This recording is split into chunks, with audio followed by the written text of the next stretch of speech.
Okay, now we're moving on and continuing our top 50 players of 2024. And we're officially at 30 through 26. All right. Are you ready for it? Yes. Okay, so let's get started with number 30, Luis Robert Jr. Yeah, I don't like a lot about the Chicago White Sox, but I do like Luis Robert Jr. I think he's one of the better players in the game of baseball. I would have said, and I think I did say 2 or 3 years ago, that I think Luis Robert Jr. is going to win an MVP award.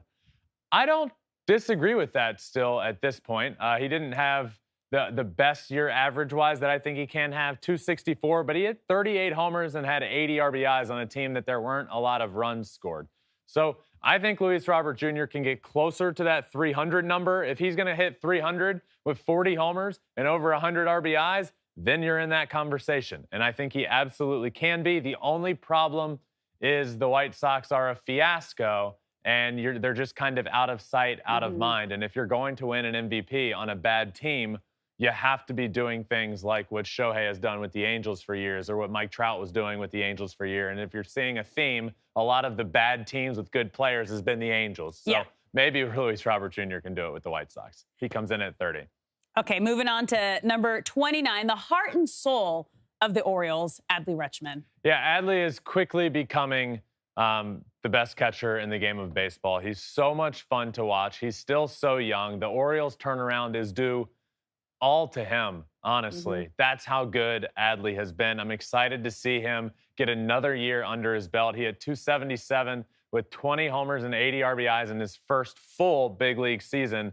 Now he's going to get another one. I really do. I love me some Adley Wretman. He's a friend of the podcast. Loved having him on talking baseball, and I think he's going to have a big 2024. So remember, these are top 50 for next year, not anything related to last year. All right, number 28, 6-time All-Star Manny Machado. That's a lot of All-Star games, and I think he gets back to another one next year. Manny Machado comes in at number 28 for the San Diego Padres. He had 258 last year, 30 homers with 91 RBIs. I expect a little better from Manny Machado last year. He was dealing with some nagging injuries, ended up taking care of some stuff later in the year. So I think we see a healthier Manny Machado. I think we see, and I don't know, maybe this is a bit naive of me, I think we see a healthier locker room and team for the San Diego Padres. I don't expect more of the same of what we saw last year. I really don't. You're going to get a full season of Tatis, which is huge. I really do think that hurt them a lot last year, and then they could just never figure it out. I think their team will be better overall. I think Machado will be better and healthier overall. He slides in at number 28. All right, moving on to number 27. He's a 10-time Gold Glove winner, 8-time All-Star, Nolan Arenado. Yeah, I think these two guys are so neck and neck. Machado and Arenado, back-to-back, are in my top 50 here at 28 and 27. Arenado had 266 last year with 26 homers, 93 RBIs. I expect him to have a much better year this year. Both of these guys, I know I keep comparing them, but last year and the year prior, I watched them. It often seems like they feed off of each other as two of the best third basemen in the game of baseball. What's he doing? What am I doing? How good can I beat what Machado's doing? Can I beat what Arenado's doing? But Arenado, to me, gets the little bit of an edge just because of how good he is defensively. He's one of the best defensive third basemen, I think, of all time. And I think he does better than 266 and 26 next year. Again, similarities. Cardinals really underperformed as well. I think they also improve and do a bit better.